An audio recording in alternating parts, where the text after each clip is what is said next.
last year was my longest shot, and it was 22 yards. Spotted him at 8 in the morning, and I shot him at 4:30. You know, hunting blacktails growing up, we'd have, the whole family would be around. Yeah. It was a big event. These trophy animals, especially sheep and goat, because he gets virtually no pressure. I would have shot him, and I've shot lots of bucks, Trying to burn it through his head, most important thing is doing the exact same thing over and over again. Right. Well, let's see, as Ted Nugent would say, we are cock-locked and ready to rock, Doc. Yes, sir. Ready for another podcast? Yeah, speaking of Ted Nugent, I don't know if I ever told you about my prom date. I have a feeling you're about to. I had a buddy call. Well, actually, I had a prom date, and it was like, gosh, it took me a lot to get the guts, if you will, to even ask this chick. And anyway, she said yes and everything. Everything's good. Got the tuxedo ready to go. Blah blah blah. Week before prom, a friend was visiting that used to, that I grew up with. It. He moved away. He gets a hold of me, which is a lot back then. Right. You can't just text. Couldn't just text. Right. He says, hey, he goes, I'm going to be in town. He goes, I got tickets to Ted Nugent. Do you want to go? And I'm like, yeah, when? And he told me prom night. So, Ted Nugent, right, prom, right. Wango Tango. It was a Wango Tango tour. Anyway. You're showing your age. Yeah. I went and saw Ted. Did you? Good choice. Good choice. Yeah. Yeah. That's anyway, hilarious. what's been going on? Nothing. We're still kind of in the heat of shed season. Yeah. Sorry. And waiting for bear. Be able to bait. We only got a few days still. left. Bear season's a couple starting. weeks, actually, isn't it? No. Well, yeah, I guess. Well, 10 days. I hate the word weeks. I like days. I know, right? Yeah. Sounds much Yeah, better. gathering bait. Yeah. Yeah. I went and raided. You got my text yesterday, huh? Yes, I did. Backed up to the Krispy Kreme donut dumpster because I was driving by. Right. Made sure the cameras blocked my vehicle, license plate, filled her up. You're incriminating yourself right now, Yeah. Daryl. I mean, I figured Dumpster diver Daryl. I figured if they didn't want me there, that it came out because there's cameras there. But Yeah, save some room in their dumpster, probably. yeah, it was full. Was Wish it? I had a little more room. I could have got Right. more. But I was coming back from an archery shoot, so I was kind of, limited on space because Right. I had the Forerunner. So, by the way, this is a early morning podcast. Yeah. So, this is, it was supposed to be. We were trying to get this done early in the day because we had a lot of stuff going on. Yeah. But we had got kind of a slower start than we had planned on. But Yeah. whatever. That's just a side note. Yeah. See where our energy level's at today. Well, I got a triple shot coffee going Perfect. on there, Yeah. so. I'm about on my third cup now. Are you? Yeah. It's good stuff.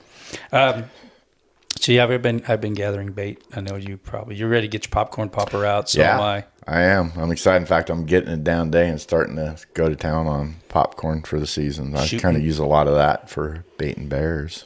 Getting some shooting done. I went to a 3D shoot to keep shooting this new equipment we got. From Yes, I was just Redline. getting ready to ask you that. Yeah. I would ask you about that. How'd that go? We haven't really got to talk about that yet. How'd you shoot yesterday? I didn't lose no arrows. It was So windy. better than last week. It was windy. Yeah, last week. Yeah, kind of being new to that adjustable sight, I kind of winged one. Yeah, I did forget to move my sight twice yesterday. twice. But I mean, that's why I'm actually. It's been a lot of years since I've shot. I shoot a lot more competition shoots, and because I'm using this slider, I want to go to as many as I can, just so Right. it's more natural. Get used to it. Yeah. Yeah. Yeah, because even when you got time at a shoot to think about adjusting, it's when you're hunting. So, but I think I'll be fine by the time hunt season comes along. But it's fun. It is kind of nice. It's just different because I'm used to gapping pins and as opposed to actually sliding it to the exact yardage. Right. And I've been sliding mine for the last few years, so it's a pretty easy transition for me. Oh yeah. Except for it's just the single pin. Yeah. So that will be a little bit of an adjustment for me, but yeah, shouldn't be bad. Yeah, and I've my buddy I was shooting with. He's been shooting single pin forever. And he leaves his at 30, and then adjust it obviously when he needs to. But. Right. I think I don't know if we've talked about this before or not, but like the bear, my bait sight, you're shooting in my instance, it's 28 yards. So, I mean, that'll be easy just to leave it sat there. Yeah. And then antelope, you're hunting out of a blind, or we hunt out of a blind normally. So, you have, your shots are in the 20, well, off of my hill, they're typically in the 20, 25 range. That changes from year to year, but depending on the water conditions. You have time to range them and adjust, if they're drinking. I know how many years I remember you guys seem like, and I'm not complaining one bit, but that blind just seemed like they were farther shots. It seemed like you try to set up in a certain, so I could cover that. Remember I had that trickle going from one end to the other. Exactly. And it seemed like it was always the 49 and 51. Yeah, and it still can do that. It just depends on the water levels from any given year. Sometimes you get probably the last 3 or 4 years, the antelope I shot over those last 3 or 4 years, I haven't shot over. I think last year was my longest shot, and it was 22 yards. So, so that's not the year too before bad. When you shot that really big buck when you woke up. Yeah. That wasn't that? Actually, I think that was 22 yards too, or 20, maybe 25 yards. Yeah. I guess I can't remember. I'd have to look at the video, but yeah, it was right in that range too. I don't think it was more than, no, I think it was close to 20 yards. But my son-in-law, the one we were set up on last year, where that buck came in, he shot it at 16 yards. Wow. Yeah. So that was kind of cool. Yeah. Kind of fun. Yeah, I was getting back to I quit. I forgot to adjust my sight, and it was just on a little badger, I think it was. Yeah, and at the 3D shoot you're talking about. Yeah, the 3D shoot. Yeah, and I didn't do very good on that one there. But it makes you think. Then it's like, gosh dang, you got to make sure. The biggest thing is repetition. I took my future son-in-law was with me. First 3D shoot for him. So, he's learning obviously, and he hasn't been shooting a bow very long at all, but, trying to burn it through his head, most important thing is doing the exact same thing over and over again. Right. And I think a lot of times people get so hung up on, in fact, yesterday there was a couple people that just wanted to blow through the course. Yeah. And they want to go around you, and they're not taking their time at all to make sure. You could tell they're rushing their shots and everything. I mean, granted, I want to get done. I don't want to take forever, but also when I get up there, I really try hard to think about, your stance and everything, the whole repetition, kind of like, when you're shooting indoor, you got a chance to really concentrate on all those because then it comes second nature. So. Yeah, second nature is when it becomes automatic, it becomes a little easier to go through your whole progression. I'm not gonna lie, I was surprised I wasn't seeing people shooting lighted nocks yesterday. Oh, really? Yeah, because Yeah. Oh wait, that's right. Oh, you can't yet. Yeah, not till July 1st. Maybe that's why. That's true. Yeah. Well, no, actually, legally, you could shoot them. Yeah, just not at animals. Just not for hunting. That's true. So it could be some people use them. I was talking to a buddy of mine about that, and so I know you and I were talking about the lighted nocks. Right. And one thing he brought up, and I kind of forgot when he said it, sparked back in my brain, is the FOC.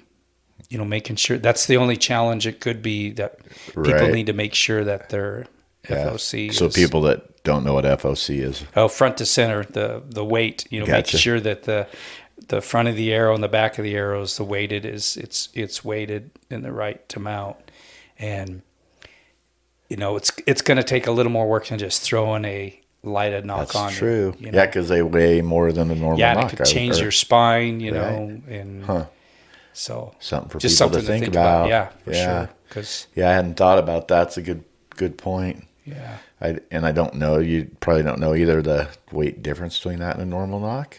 You know, you know, I want to say, gosh, I want to say they're probably closer to 20 grains, and then well, you know, maybe a little more than that. It seems like maybe more like 30 some grains.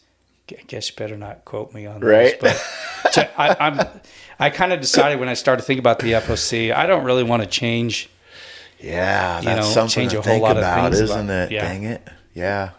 Huh. Because you know if you shoot that for that, you're gonna have to shoot it all the time, and I don't know. Huh.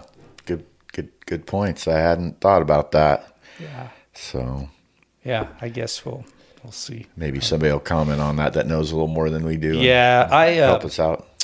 I do have some stuck away, and I thought I need to get them out and weigh them and see what Right. the difference would be. Right. And, It's a good idea. Shoot. yeah. See That one what you friend, think. one buddy I was talking to, he's used them, tried them, and that's what he said. It just messed up his episode, but he's got a lot of experience with expandables and stuff too. So it was a good chat. We'll be having him on Okay. here for too long. Not necessarily about that, but that and probably some other issues. I'm sure we'll talk about that because he's Right. got a lot of good knowledge on that. Right. So Also this time of year, it's time for putting in for draw hunts. yeah, it's getting close. And well, actually, some states it's yeah, already going, right? yeah, Arizona. Arizona. Yep. Arizona's- Wyoming, I think, is already Yep, going. for points and stuff. Yeah. Colorado. Okay. Colorado. Did you put in for points for Colorado? Yeah, got points going on in Colorado. I use Hunting Full, and and so I know I got a notice. I got the bill. That's a notice. Yeah, saying that about my license and stuff for there, and Arizona already, and Idaho. We got sheep. Put in for sheep now, goat or moose. And Did that start already? April 1st. April 1st. Okay. I believe it is April 1st. Yeah, I guess you're right. So Yeah, Yep. that's true. putting in for I'm not putting in for any of those, so No. I didn't pay attention to the dates. I drew a moose tag several years ago, and I did put in for bighorn sheep last year, but didn't draw. But I don't know. I'm not.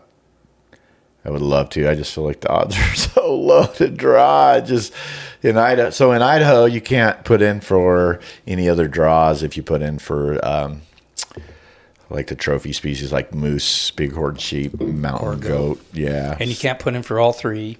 Right. You put in for one and done. One and done. No points. It's just a random draw. Yeah. But which is okay. How many I years did you don't put hate in for that. moose before you drew? One. Serious? Yeah, I drew the first time I You're put that in. guy? I am that Oh, guy. man.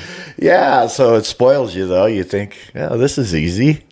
I have never drawn. I put in for goats. I put in for sheep, and You put in for goats too then? I have, but only a couple times. You know, it's just I really would love to, but at the same time, I want to draw a good elk tag or deer tag. Yeah. So that always kind of draws me away. Which it probably honestly draws a lot of people away. Oh yeah, you know, I do kind of like that part about it, honestly, too, yeah. because it only makes the guys that are really serious about I want to draw this, I want to draw that. Exactly. You know, and it keeps you. You know, and you're not getting the points, so Yeah. it keeps those guys away too. Yeah. Which would be me probably. But You're that guy too. I am. No.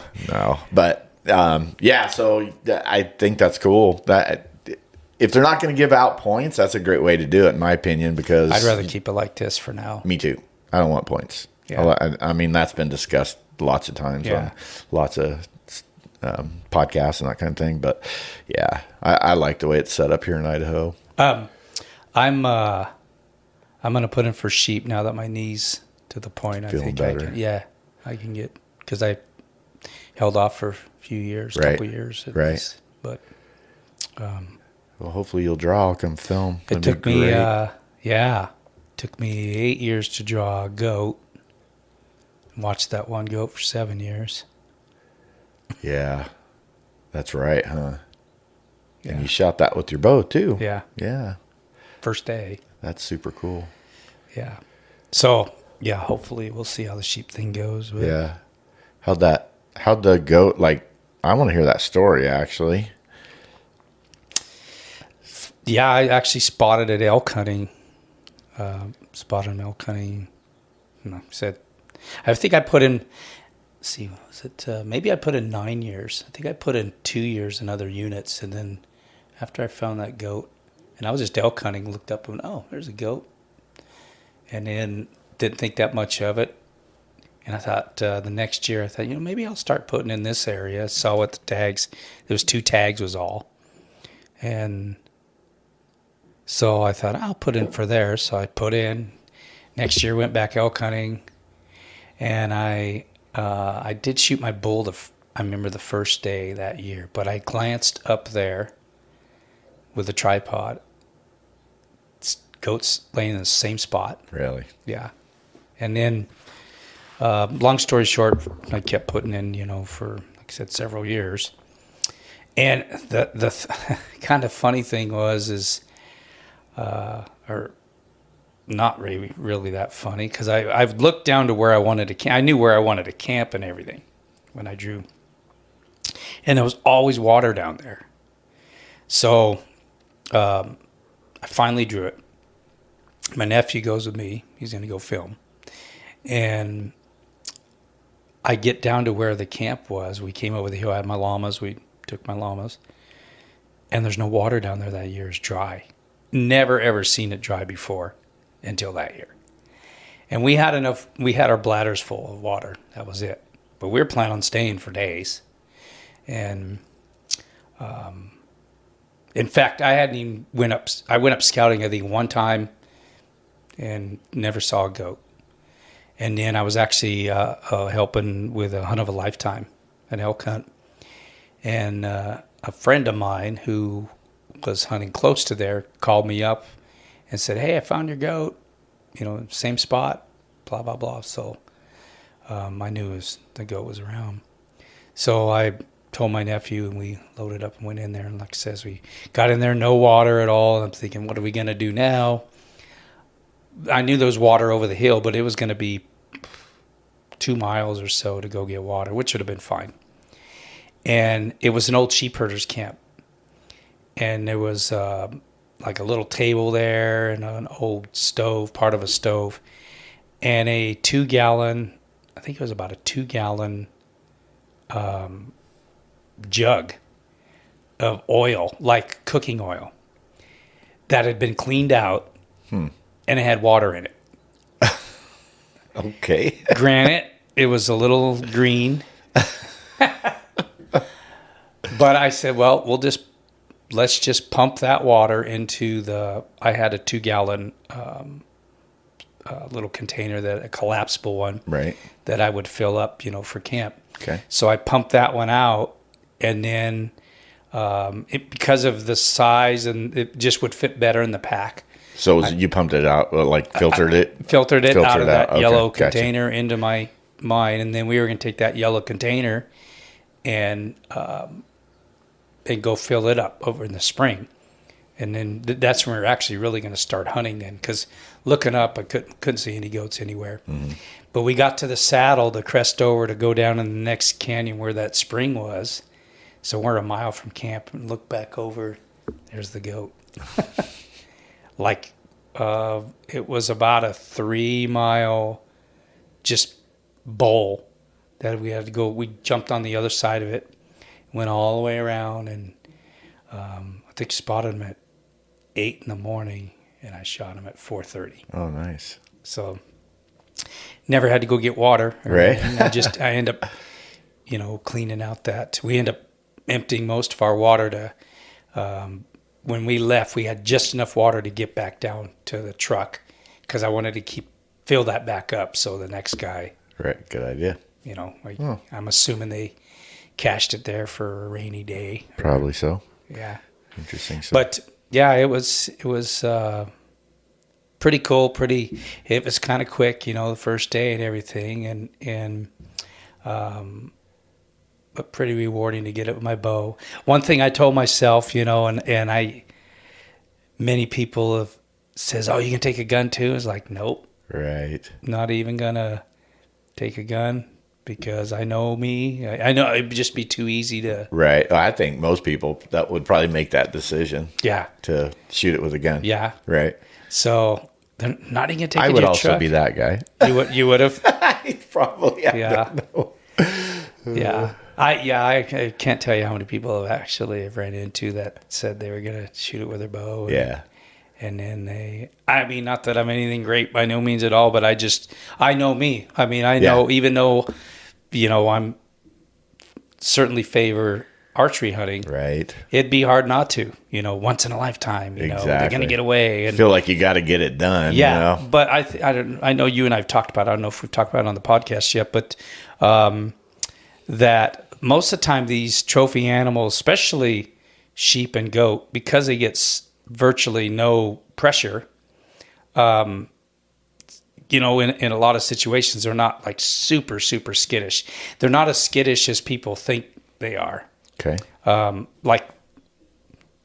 think it took, I think the goat he bumped just a little bit, not much. Okay. And, but I was still able to put a sneak on him and get a shot. Mm-hmm. Yeah, that's a good point. They aren't. I think moose are that way too. I've been on a handful of moose hunts. Yeah, me too. Yeah, they don't seem to be too Yeah. too worried about. No. Sometimes. Yeah. That one you were guiding for that young kid, he bounced out of there. Yeah, good. I knew if I got upwind of him that he might. It wasn't because of my funk or anything, but I knew if he smelled me, he might get out of there. But I was trying to make a little noise and stuff too. That's true. Yeah, we were trying to get him to come out. That plan worked. That couldn't have worked any better, that plan. It was perfect. And honestly, that little kid, I think he was 13, 14, something like that. Yeah. Wasn't he? Like that, yeah. And he made a great shot. All three times. Yeah, he was running, not like full speed, but he was on the trot, and he plugged him pretty good. And it was, I can't remember, it was a decent distance. I mean, it was. It was probably 200 yards. Yeah, or so. I'm thinking it was right at 200, somewhere in but there. Running, I can't remember. It's not like at his age. It's not. I'm sure he didn't have a ton of experience. Yeah, exactly. Yeah, that was the first day too, huh? Was the first day. Yeah, they were super stoked with the outcome of that. That was kind of fun. I filmed that hunt. Daryl and Joe Barati guided that hunt, and so anyway, I went tagged along, filmed, and we have that on the YouTube channel. So I'll leave that link. Down below, but that was a fun hunt. Yeah, big deal. I guided a bit on a few sheep hunts, but I've been the main guide on a couple. And I remember one of them when I was scouting. I was able to do a lot of scouting. It was down in Nevada, and it was during a mule deer hunt. I guided a couple mule deer hunt, antelope hunt, and then a mule deer hunt. And the mule deer hunt, it was really warm that time of year. It was in October that year.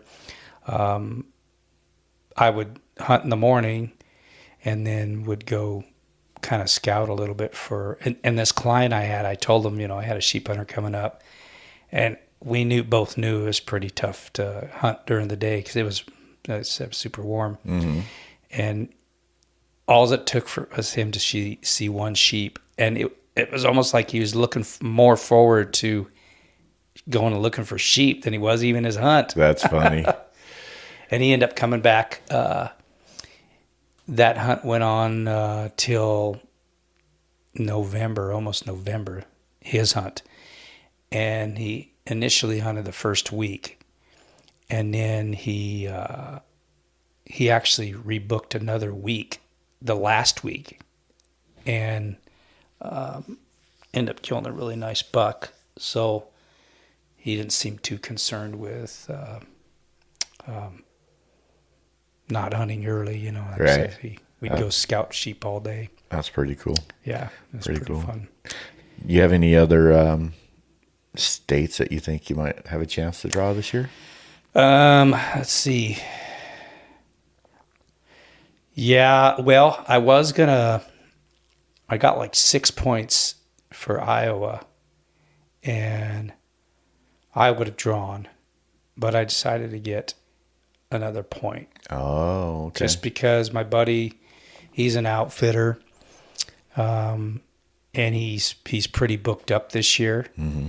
And by the time I got a hold of him and let him know, my points were, he's like, man, I'm really booked. He goes, I can squeeze you in. And I says, why don't we just wait till next year? Mm-hmm. And then now I'm going to put in, I just don't want to, it's his business. It's Sure. livelihood. And, he's a friend of mine too. So it's Right. like, I said, it's just no big deal. So Right. I'll probably wait till next year there in Iowa. Arizona, you never know if I'm going Right. to draw or not. I didn't draw elk there. Oh, yeah. That's out already. Yeah, that one's out. And then I just got points in Wyoming. I put in for, I don't even know about Utah. I think it's coming up, but I put in for hunts there. I didn't just buy points this year. Oh, okay. Last year, because I was so busy remodeling houses and stuff Sure. that I didn't.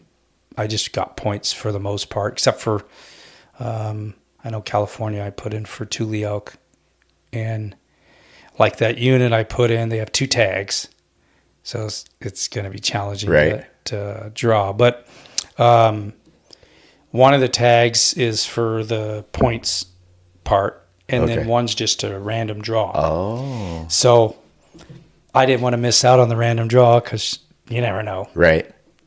So this is your first time putting in for that? Oh, then? no. Oh, yeah. I've been putting in for, I think I've, may not ever draw that one. You never know, though. This is year 5 or 6. But a good buddy of mine, he drew it the first year he put in, Really? the random one, Yeah. with a unit that only has 2 tags. That's Also, it's a different crazy. area, but yeah. Oh, okay. So you just never know. Right. I mean, you just never know. That's pretty cool. I had one sheep hunter one time in Nevada who'd been first year he put in as a non-resident. But I mean, that's just, What are the odds, right? yeah. Yeah.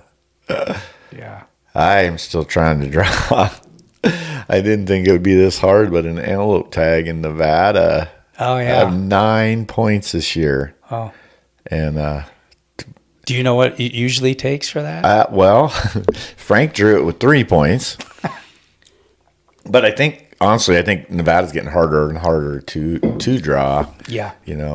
And that is, we like to hunt them archery, but we messed up when we first started putting in, and we're like, what the heck? We'll just, anyway, we were putting in for the rifle tag, which is harder to draw. Yeah. And so I was like, well, screw it. I'll just keep putting in for the rifle tag. Oh, okay. I haven't shot one with a rifle in 20 something years. So I thought that'd be kind of fun. Yeah. They got some good goats down there. Yeah. Yeah.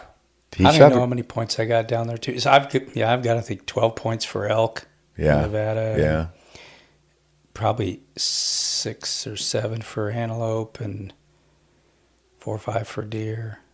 Goat I put in down there, and sheep, but goat they don't allow non-residents to put in every year. It's like when the goat numbers, I believe the way it is if when the goat numbers are up high enough and they can give enough tags, they'll allow non-residents that year. So you never know from year to year. Huh. I didn't know that. That's interesting. Yeah, I want to say I got 9 points for sheep Yeah. and only like 5 or 4 for goat, Oh, I see. just because of that. And I've been putting in the same amount of time. Yeah. I think I have 6 or 7 points for mule deer down there. I've drawn that hunt a few times, actually. I think 3 different times. Shot some decent bucks down there. That's kind of a fun hunt. Yeah. I like that a lot. But it's been a while now, so. Yeah, at least for me, time to make it a good quality hunt. Right. I mean, I know if I really wanted to, I could draw several tags every year. Yeah. But making it, and there'd be some pretty good units, but making it a good quality hunt and taking the right amount of time. And I know you can e-scout to a point and probably do okay. But I'd rather almost take 10 days and have one really good hunt than have 2 hunts and only get to hunt 5 or 6 days right each. That's a good point. Because, yeah. I remember years ago in Nevada, the first year I actually got a tag, you're talking about how it's kind of more challenging to hunt Nevada or draw Nevada. Yeah. First year I hunted down there, a buddy of mine that lives down there, he's like, hey, you should get a tag, an archery tag, come down here. I'm like, don't you have to draw? And he goes, at that particular year, okay, they had drew the archery deer hunt for that unit. I'm not going to say the unit because this is what ended up happening was they had like it was a little bit over 100 tags left over. So it went into a second draw. Drew it again. There was still like 60 some tags left over. Jeez. So I just went and bought one. Like over the counter. Gotcha. Yeah. First come, first serve type thing. That year, a couple articles were written about that unit. And now this would have been like 2005 or 6. 2006. It was 2006. That year, some articles were put out.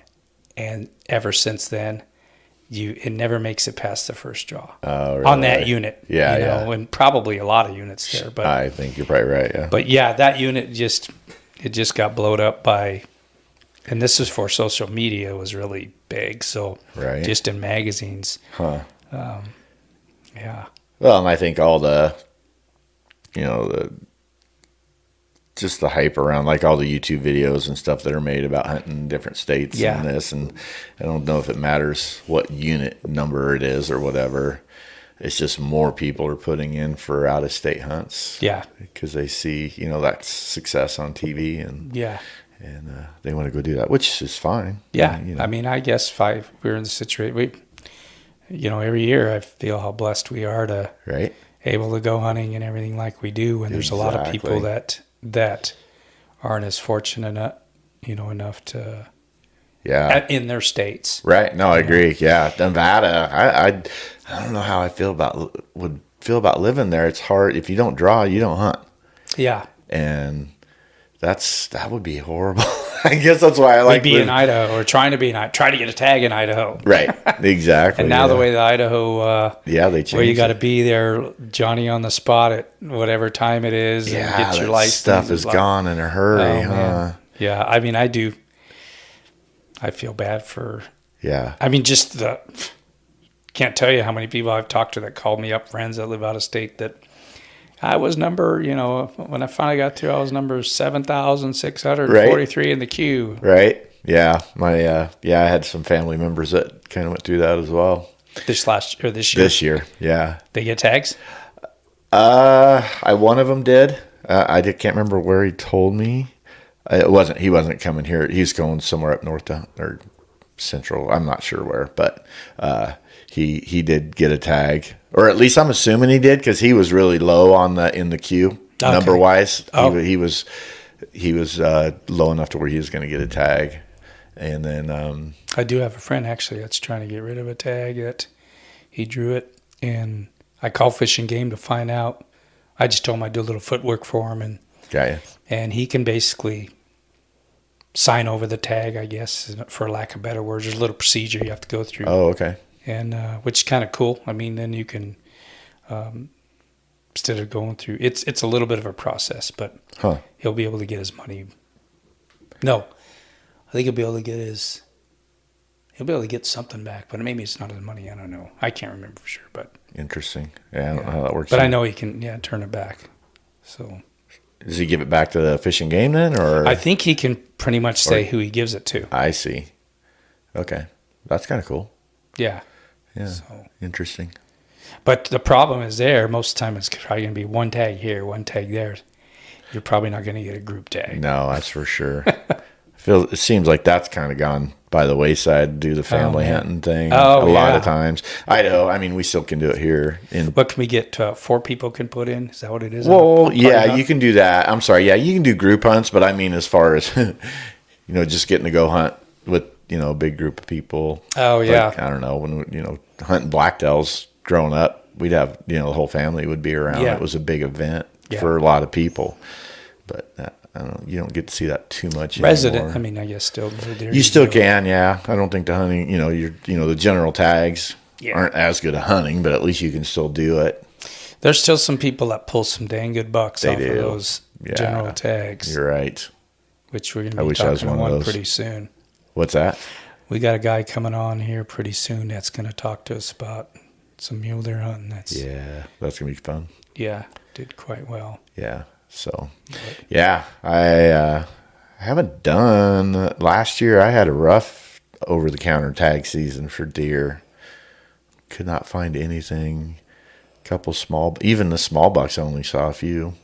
I don't know. How's the pressure? Pretty pressured. The one area I really like to hunt. I didn't see anybody else up there, but I was only able to hunt it. It closes at a different time, earlier, about a week earlier than the other general hunt that I hunt. So I only had a day or two, and it was actually I only had one day, and it was snowing so hard I couldn't see anything. So I left, and then I never did. Abort mission? Abort mission, yeah. So I never really got to hunt that spot, but I've killed bucks in there several times, so I feel like I probably would have again. There was no one in there, which was kind of cool. Are you going to put in for muzzleloader this year? Yeah, that's my favorite. Well, one of my favorites. They're all my favorites, I guess. But I do enjoy hunting with a muzzleloader. I do wish we had a few more opportunities to do it here. Yeah. But in Idaho. But yeah, I'm going to put in for both, I think, elk and deer muzzleloader hunts that I've drawn in the past. Yeah. And have done really well on. Yeah. So Yeah. that's a plan. That's kind of why I decided not to go for the bighorn sheep again this year, because I missed putting in for those. Yeah. So, but we'll see. Hopefully. Yeah. Hopefully we draw.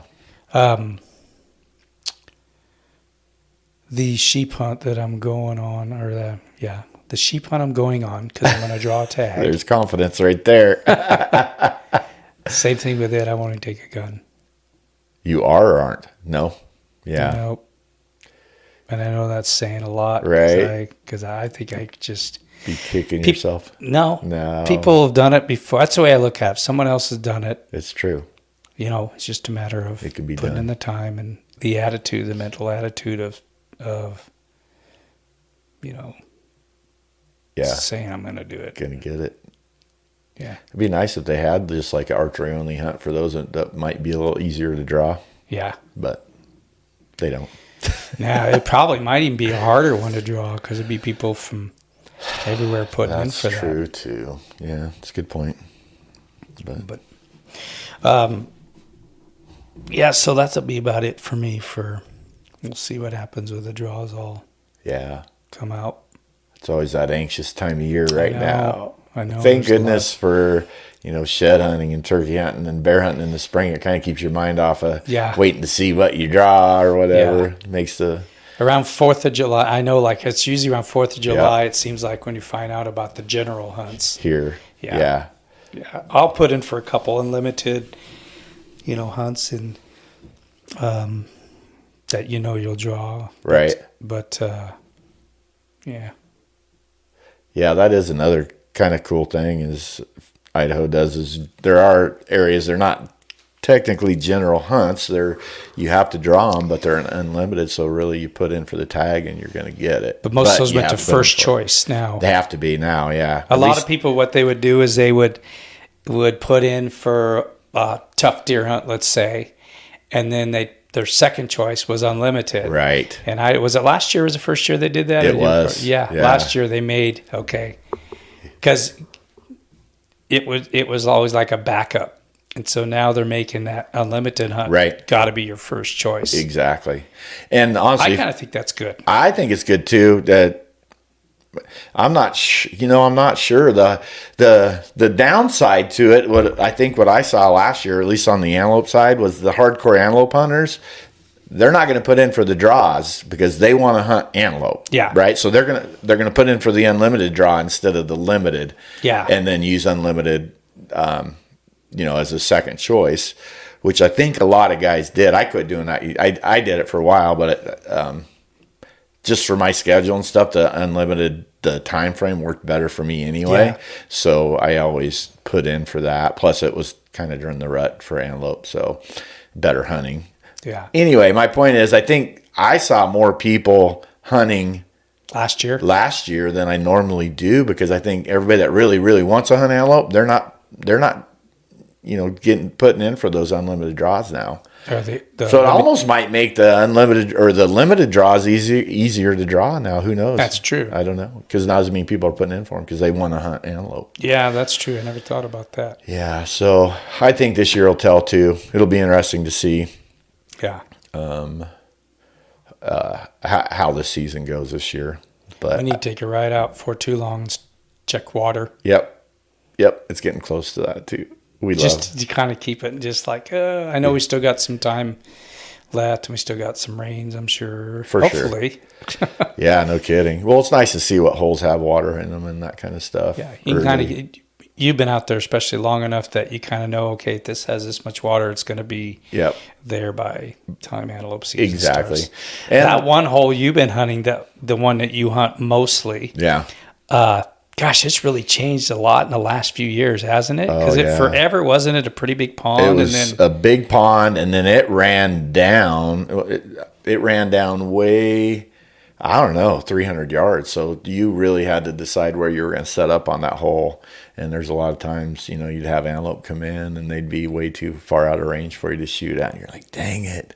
And then 2 years ago, it turned into just a little seep or a little overflow out of the tire and then a wallow. Right. That's So it didn't even make it. So there's a big tire that the water starts in, and then it's piped into the actual hole. And there wasn't enough water to even make it to the hole. It would come out of the pipe, and there was just a little spot there, which actually worked out really good. That's right. Didn't an elk make a wallow out of it, and that's what made that? Exactly. Yeah. In fact, when I went and checked on it at first, I was like, oh man, there's just barely wet here. And I didn't know that antelope would even hit it at all. And then right before season, I went and checked it again because I was going to hunt a different hole, and a bull had wallowed in there and made it more than adequate size for an antelope to get a drink out of. So I'm like, well, if they come in, I know exactly where they're going to drink at. So so that's sat up on that, and that's when, was it me? Yeah, no, it was me and Frank. Frank and I went out there, and both killed them. Yeah, both killed them early. The cool thing about, I remember you had really no clue how big for sure that buck was. Right. You saw horns. You woke up. Right. So the story is, I actually was at work until 2 a.m. and then I got off work. Frank met me at my house, and we loaded up. We got out there, got our stuff set up. We already had our blinds and whatnot set up, but we got all our stuff unloaded to camp and whatnot. And it was already daylight. No, we didn't sleep at all. No, we got out there. It was daylight already, just barely. It was just cracking daylight.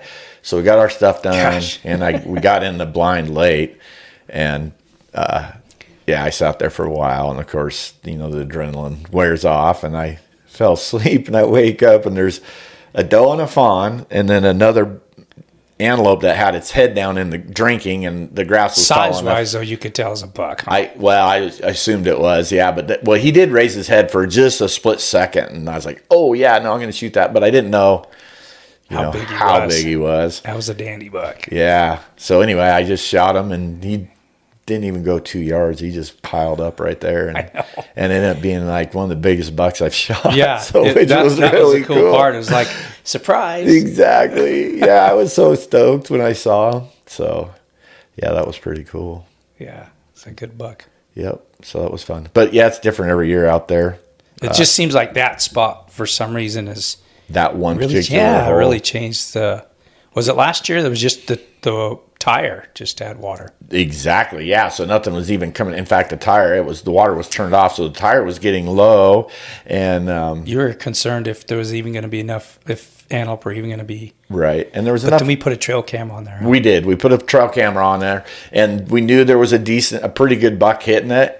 And my son-in-law, it was his first year archery hunting, so I was definitely going to let him hunt that. So I just sat in there and filmed for him. And but the day we sat, we weren't sure. The water had went down enough that we weren't sure if they could even drink out of it. Oh, reach it, yeah. But we decided to set it anyway, and we had a buck come in finally. Not much hit it, honestly. We saw a couple other antelope come in earlier, but they never even drank out of it. And then this buck came in, the one that we saw in the trail cam picture, which was really cool. And he was struggling to reach. He was pawing, trying to get up high enough to get a drink. Oh, really? Yeah, it was cool. Anyway, I'll have that video linked too. But and he shot him. And it was like 16 yards. It was really cool. Wow. And he smoked him. So he was awesome. Pretty stoked. That was a dandy buck too. Pretty good. Yeah, not great for prongs, but man, anybody would.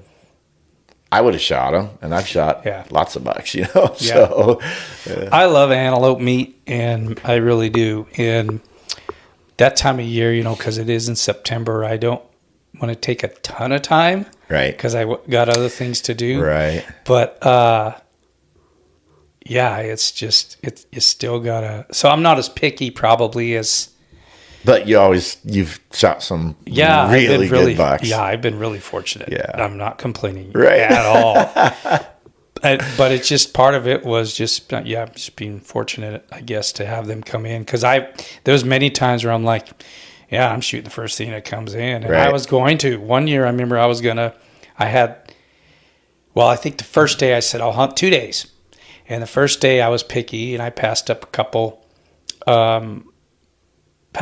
smaller bucks. And then the next day it was anything goes. And those same 2 small bucks came in, and I was going to shoot either one of them, and none of them presented a shot for me, a good shot. Gotcha. And then a nice one ended up coming in, and I killed it a lot bigger and gave me a shot. So, but you just never know. Right. You never know, because that time of year they're running around and the rut's going on, so they're chasing does and snorting and everything. You never know when they're going to. How long they're going to be in a hole either. Yeah. With that rut going on. And I don't know if you remember a couple of years before that, I was going to hunt a day and a half. I was going to hunt till noon the second day. And then I was leaving to go elk hunting the next day. Right. And I started tearing everything down. It was just getting close to noon on the second day. And that was the year I had a couple of range bulls, and they were bedded right by the water there. Oh, right. And a buck, 2 does, and 2 fawns came in, and one of them stood up, which got him edgy, the antelope edgy. And just when they were literally getting ready to start drinking, the bull just kind of moved really quick to maybe get a fly off or something, Yeah. And they took off running. And I'm thinking, well, that's it. And it's probably pushing noon, Yeah. So I started tearing everything down, and that was the year I didn't get real good footage for you, because I tore everything down, was stuffing it away and everything, and it was probably 10 till noon, and that buck and those does and those fawns were out there 400 yards, 500 yards, walking away. Yeah. And as I'm gathering stuff up, all of a sudden I look up and here comes the 2 fawns running in, and they ran into the very bottom of the seep, which sometimes they creep down there. Yep. And they started drinking, and I look back over there and through my binoculars, and the buck's looking back, but the does are going the other way, and he turns and starts walking. So I figured, it's done. Show's over. Right. And took my microphone off, the shotgun mic off the camera, was putting it away, and all of a sudden I hear something running, and I look up and here's the buck. And So I had to put my release on, get an arrow out of the quiver because my arrows were back in the quiver. And didn't even think about the camera. I wasn't even think I would just happen quick. And I honestly thought it was going to be a relatively quick shot. I didn't think he was going to hang out. I was hoping he was going to stop. But I really thought he was just going to gather up those fawns. And he pushed the fawns aside and started drinking. And I drew back and shot. And then I remember the camera, and I turned it on. If you remember, and I just caught him as he fell. Right. Oh, that yeah. was it. I do remember that. That's funny. So, yeah, you never know. There's a lot. That was bottom of the ninth, 2 outs. Right. Bases loaded. Yeah. Full count. Right. Yeah, that's and that honestly, gosh, we're talking antelope. Man, I could talk all day about that. But that you don't normally go that deep into the season. Don't have to a lot of times to shoot a decent antelope. So yeah, it's kind of fun. I love that's one of my favorite hunts every year. It's just I think mainly it's because it's pretty chill and relaxed. And there's a few of us there. Most of the time I hunt by myself, but that hunt I always. But there's a group usually, and you have have a great time. Yeah, we set up a decent camp for out in the middle of nowhere, and we usually 3 or 4 nights. Yeah, we literally take a lawnmower and mow the weeds down, so you're not walking through that all the time when we're camping and everything. But it's just I just use it as it's really our first hunt of the year, and we just as a group because you're usually bear hunting. Well, that's true. Yeah, first hunt of this fall, I should say. Yeah. So, but it's really the only time I really hunt with other people. So we just have a good time with it, and probably spend more time out there than we need to, but we don't care. We just want to go have some fun. Yeah, there's really not there's other stuff going on, but it seems like when you're prepping for that, because you usually go before the season. Yes. And no other season's going on yet. Exactly. And then by the time it gets here, elk and deer are going on. That's true. Yeah, that's the hard thing. We've talked about that already, but the elk hunting, it definitely makes it challenging to do both of them. Yeah. And that's the hard part about spending. We'll spend 3 or 4 days out there, and we typically do that before we go elk hunting. And so I usually wait till towards the end of the elk season just to get a big hunt in. Yeah, I spent countless nights in my blind, sleeping in my blind. Yeah. Because I was only going to have a day or whatever to go out there, and I'm thinking, man, I really want to do. I've been able to jump in on a couple of your group hunts when they're there, but a lot of times my schedule I just kind of pepper in when I can. Right. So it hasn't worked out. So I figure I'm just going to sleep in my blind, which is quite uncomfortable. Yeah, usually, and I've had to do. I've done later hunts. It doesn't always work out every year where you can go out. You all get together or whatever, but. In years past, I've just slept in the back of my truck. I think I'd rather do that than sleep in my blind. But I probably should too. But yeah, and then just walk in the morning. But I don't know how I'd feel about sleeping in a blind. It's so hard to tall stay as in I'm there. not. Right? True. I got to kind of sleep at an angle, and that can't be fun. You get cold in that thing? No, I got a really good bag, and I'm I usually take my iPad. It's charged up, so I can watch a movie and And what do you do? So do you take your? I guess I've never asked you this before. Do you take your bag? You just must set it on the outside of your blind during the day. No, I usually just. Well, this depends. But sometimes I'll just sit on it. Oh, okay. More padding to sit on. That's a good point. Because I always have a chair in there, but a lot of times I just sitting in a chair for. You know what? I mean, I've been really fortunate because I haven't had to spend gobs of time sitting. True. So, but when I do, I'll sit, and then sometimes I'll sit up or lay down kind of, I've taken plenty of naps. And, yeah. And the thing about antelope too is that you might not see anything, and I'll look around, I'll take a complete scan, take a complete scan all the way around, and then set my alarm for 15 minutes and try to get a nap in. And I can't tell you how many times I've woke up and there's been antelope just about ready to water or on their way in. Right. But so you can't It sleep, you can't nap very long. That's for sure. You don't, and when you do, you don't sleep. You typically don't sleep very good because No. you're so worried about missing something. I do remember one time waking up and to the sounds of feet coming out of mud, that kind of sloppy sound. Yep. And I heard that noise and I looked up, and by the time I actually got up where I could see out, it was the buck I wanted, because I was kind of hoping that buck would come in. Got you. And he's walking away. Oh, Never could get a shot at him. He just walked away with black feet. It makes you wonder how many you've slept through. I know. I'm sure it's happened. Oh, yeah. 100%. It has, yeah. Oh.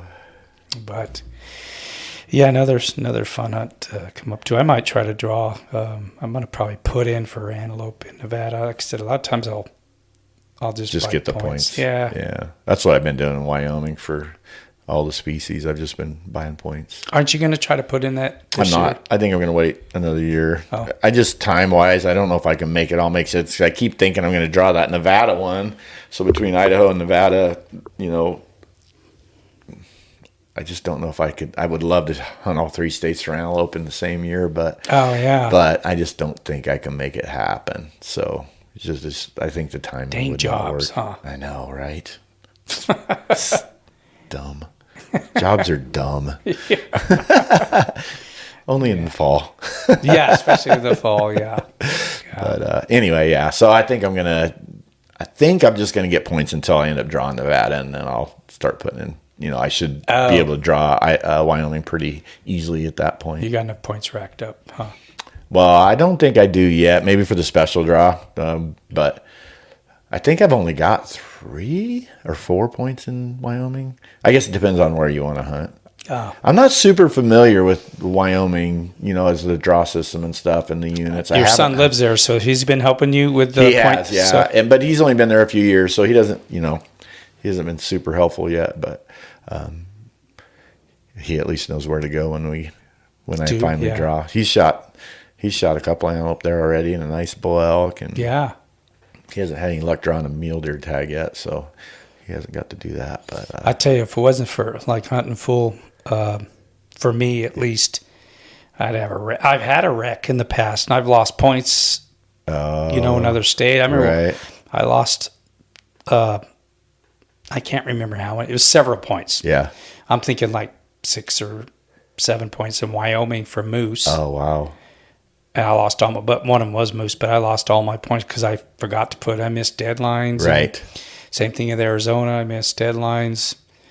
And you just forget. It's true. So that's really been a good thing for me, because I never miss them anymore. You just get the notice, that it's coming up, which is nice to. The only state I don't have them do is Idaho, just because I live here, and that one always changes. But I get together with them in January, and they send you out the form of what you want to put in for. And so that's pretty cool. Yeah, that's good. Yeah, I should probably use a service like that myself, but I don't know why I don't. Yeah, if you don't miss times, then that's... Yeah, I haven't, but it is... I can definitely see where it would be helpful. You put in for how many states? I only do Idaho, Nevada, and Wyoming. Okay. That's it. I think I put in for around 7 or 8 states, something like that, so it does... I need it. It would be way helpful for that, yeah. Especially because some of the states you put in certain time of the year for certain species, and then another part of the year other species. That's true. Yeah, Wyoming's that way. Yeah, I think you have put in for. So is Arizona. Right? Yeah, Yep. Yeah, that I know of. I mean, there might be some of these other states might be the same way too, but I haven't. Because once I did start with hunting full, that's when I started putting in for even more, Colorado, I had some states, because I'm like, well, why not? Yeah, why not? Yeah, someday I'll use them. Right. Yeah. Cool. So, anyway, we're about a wrap there. I think so. Yeah. Did we talk about anything we were thinking of? I don't think we ever talk about anything that we're planning on. I really hope we get some feedback on.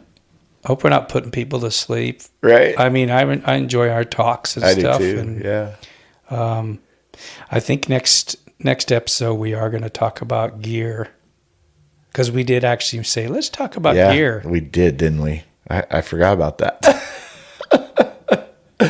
Yeah, that'd probably be a good thing to talk about for sure. Yeah. So. And whatever, right. We'll get it fit in there. Sounds good. Cool. All right, buddy. Thanks. You bet. Thank you. Thank you guys for watching again. Appreciate you. Like and subscribe, and we got more swag coming out pretty soon. Yes, we do. That's another Season project. Hunter shirts and stuff. Some Season Hunter shirts, some new designs for the Sageback Outdoors stuff and the Idaho stuff, and we keep ourselves busy with lots of little projects. So cool. Talk to you soon. All right. Man. Thanks, guys. See ya. Thanks. Bye.